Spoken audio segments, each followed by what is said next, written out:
Hello. I hope you enjoyed this tutorial of TIA Portal and S7-1200. In the previous video, we've explained on-off and proportional controllers. The proportional controller is one of the three common PID controllers.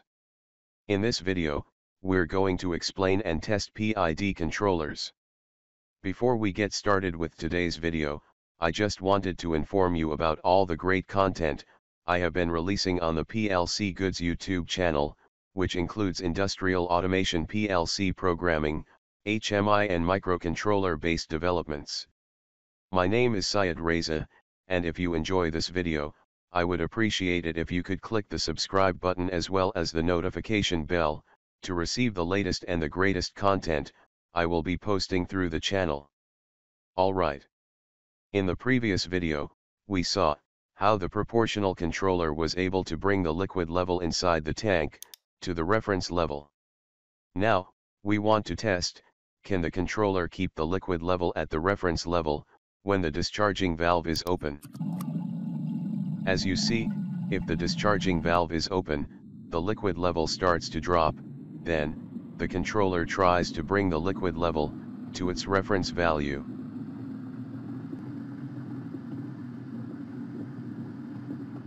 If you do this simulation like me, you will see that the liquid level will be fixed at 90 centimeters. Although, the proportional controller didn't have the oscillations like on-off controllers, but the current level differs from the set point, about 20 centimeters. Why and how this problem can be solved? Let's back to the proportional controller diagram. In the previous simulation, the reference value was 110 centimeters. In the steady state, the liquid level stays on 90 centimeters. So, when the system reached its steady state, the error was equal to 20 centimeters. Based on this error, the controller sends a voltage to inlet valve to open that. Finally, the liquid level remained constant at 90 centimeters despite the output valve being open. Now, let's see why the error can't be zero. Assume it be zero. So, the output of the controller will be zero, and then, the filling valve will be closed. This state decreases the liquid level, because the discharging valve is open.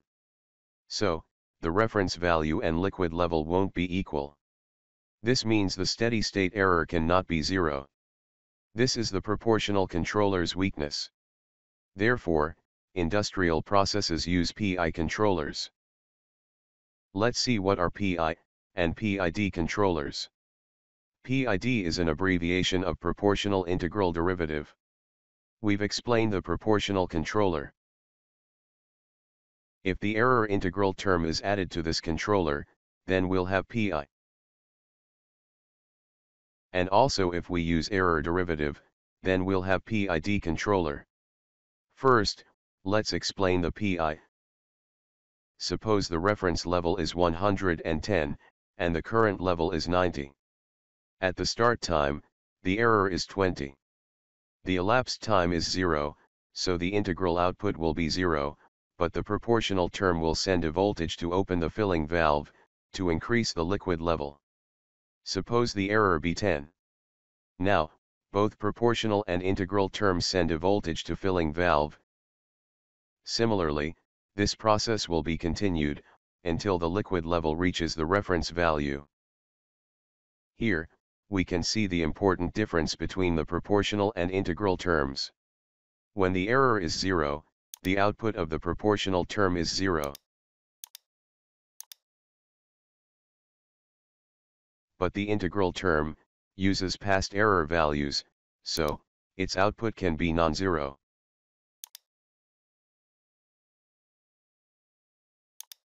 Therefore, unlike the proportional controller, the PI controller can open the filling valve sufficiently when the error is 0.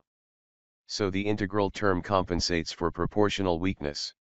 The PI controller has a small problem that can be ignored in most industrial processes.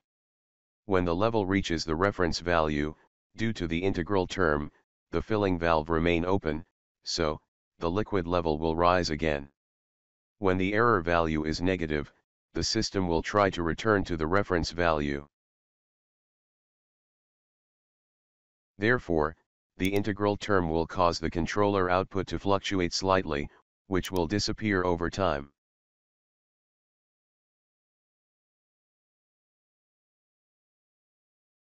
Note that, at the beginning of the time, the size of the errors is large, and the elapsed time is small. Therefore, the output of the proportional term will be larger, and will have the major role of the controller performance. As time goes on, and decreasing error size like these, the proportional output is close to zero, and the integral term will determine the controller output. Sometimes, the derivative term is used in the controller, to eliminate fluctuations caused by the integral term. Like the integral term, try to understand how derivative term works. In any industrial process, we can achieve a suitable controller by adjusting these coefficients. This figure shows the effect of each coefficient, in a suitable PID controller.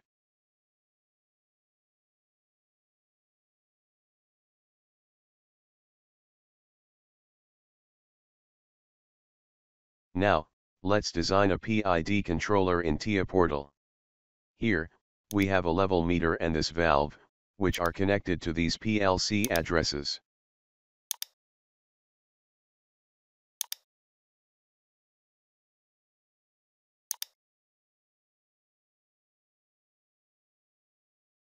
Here, the second network of my PLC program, converts the level sensor signal to a number between 0 and 300. This number indicates the liquid level in centimeters. The easiest way to implement a PID controller in TIA software, is to use the PID instruction. To use this instruction, first, click on Add New Block. Then, select Cyclic Interrupt and determine its time, like 500 milliseconds. Pay attention. We don't call this organization block from the main block, because it will be executed every 500 milliseconds automatically. Now, from the right list, insert the PID compact instruction to create its cyclic organization block.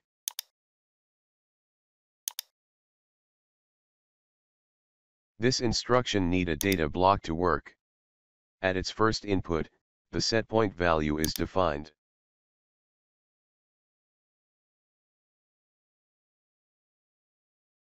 At the second input, a variable of the user program is used, as source for the process value. Here, I can use the computed liquid level, that's a number between 0 and 300 centimeters. The third input, input per, connect to a PLC analog input, as the source of the process value. Pay attention. The PID controller will use only one of these two inputs, which must be specified in its settings. Similarly, this block has three outputs. Output value in real format, output per, for PLC analog outputs, and pulse width modulated output. I use this PLC analog address, which is connected to the filling valve. Let's go to this PID settings. First, the type of process under control, and its measurement unit can be selected. If necessary, the output signal of the PID can be reversed. In the TIA help, we can see this controller information, like its operating modes, the used mathematical relationship with its parameters description, and also its diagram. For example, inverting the controller output is done here. Alright, let's select the automatic mode and go to the next step. Here, the inputs and outputs, that are explained before, must be selected. Here, I need to modify the input range. The liquid level inside the tank, is a number between 0 and 300 centimeters. This part is disabled, because the analog input has not been selected before. If necessary, you can change some output settings, and finally we can see the PID parameters. To improve the PID performance, these parameters must be corrected. First, let's test the PI controller performance with this default settings. Pay attention, you may not be able to simulate the PID controller on your computer, like previous projects. To solve this problem, which happened only in the simulation to me and other people, you either have to use real PLC, or use 1500 CPU, in the hardware configuration.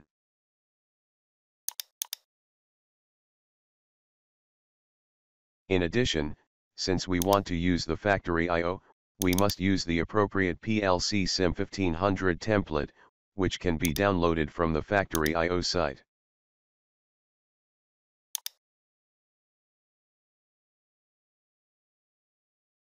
After all these, I have written the PID program in a cyclic organization block again. These 2 bits are used to activate the PID controllers. Also, after transferring the program to the virtual CPU, we have to change factory I/O configuration, from S7-1200 to S7-1500. Now, the factory I/O is connected to the programmed virtual CPU. Let's go to online mode. Based on the program, I have to activate the PID controller. First, let me change this auto manual selector. The next contact is activated by a switch from the HMI, which has been designed before.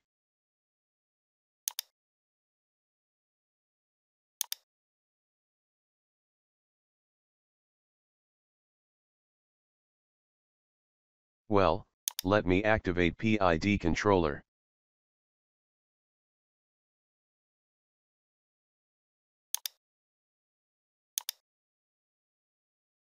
Alright, as you see, the PID controller is activated.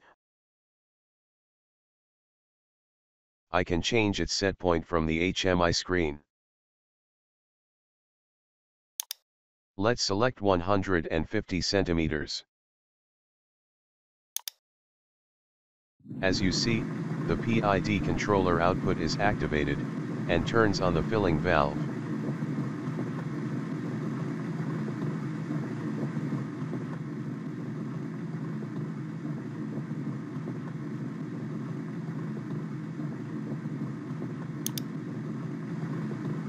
This display shows the liquid level.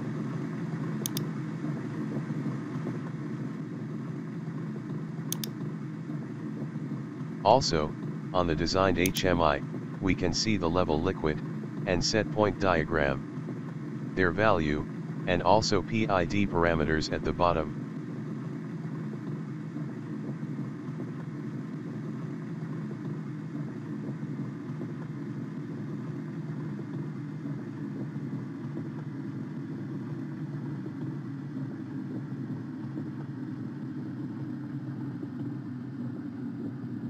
As you can see, as the water level passes the reference value, the controller starts closing the inlet valve.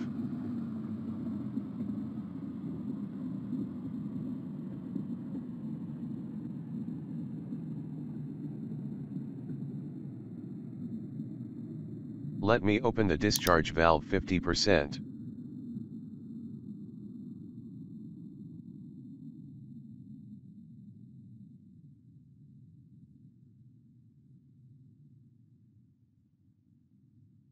If you simulate this program, like me, you will see that after a time, and little fluctuations in the water level, the controller will fix the water level in the reference value.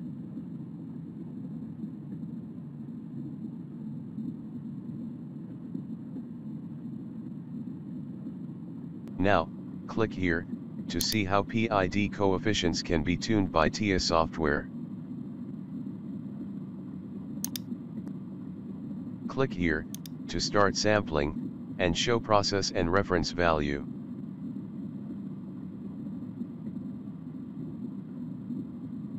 Here, select and start pre-tuning.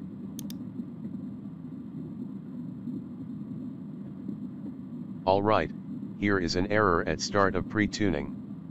The process value is too close to the set point. To solve this error, I stop factory I/O, to empty the tank and start it again. Now, the reference value is 150 centimeters, but the current level is 0. Let me start pre-tuning again.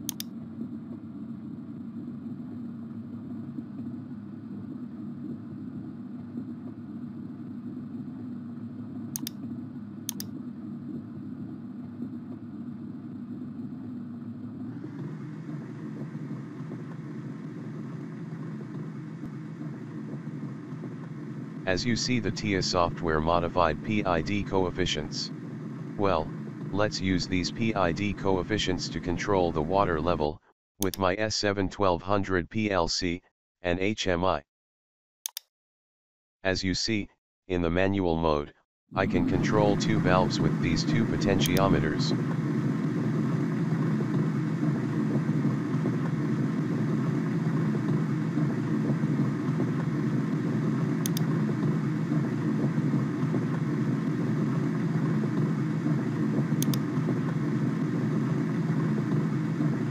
Let's go to automatic mode, which the water level will be controlled from the HMI.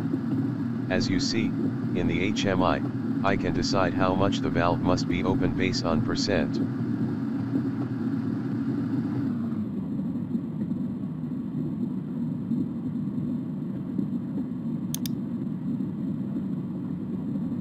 Now, let's activate the PID controller, with the previous coefficients. As you see, the controller tries to reach to the desired level, which is 50 centimeters. Now, the level is higher than 50 centimeters, in other words, the error is negative, so, the controller decides to decrease inlet water volume.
Now, the water level is lower than 50 centimeters, so, the controller decides to increase the water inlet volume. As you see, the PID controller tries to keep the water level at the desired level.